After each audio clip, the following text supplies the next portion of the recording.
ॾिसी रहिया आहियो सिंध ग्रीन न्यूज़। मां आहियां गुलज़ार मंचालियो। ख़बरुनि जो सिलसिलो जारी आहे। हाणे ख़बरूं शामिल कंदासीं।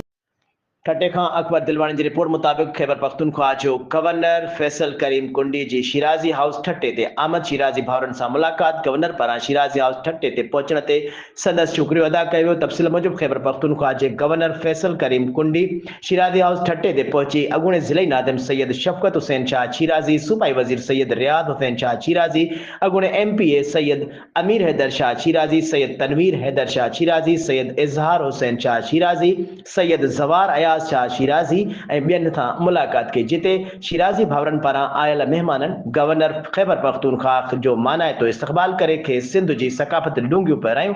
उन मौक़े ते गवर्नर ख़ैबर पख्तूनख्वा फैसल करीम कुंडी शिराज़ी भाउरनि जो थोरो मञींदे चयो त खेसि जेको शिराज़ी भाउरनि मान मर्तबो ॾिनो आहे हू उन्हनि जे तहे दिलि सां शुक्रगुज़ार आहे। हुन चयो त सिंध दरवेशनि औलियानि बुज़ुर्गनि जी धरती आहे जिन हमेशह अमन प्यार मोहबत जो पैगाम ॾिनो आहे। सिंध में अचण ते खेनि सुकून ऐं पंहिंजाइप महसूस थिए थी, जंहिंजी कमी शिराज़ी भाउरनि पूरी करे छॾी आहे। उन मौक़े ते सैयद शफ़क़त हुसैन शाह शिराज़ी ऐं सूबाई वज़ीर सैयद रियाद हुसैन शाह शिराज़ी गवर्नर ख़ैबर पख्तूनख्वा फैसल करीम कुंडीअ जो थोरो मञींदे चयो त सिंध सॼी दुनिया में महिमान नवाज़ीअ में पंहिंजो मट पाण आहे, जंहिंजी सक़ाफ़त हज़ारे साल पुराणी ऐं निराली आहे, जंहिं ते असांखे फ़ख़ुरु आहे।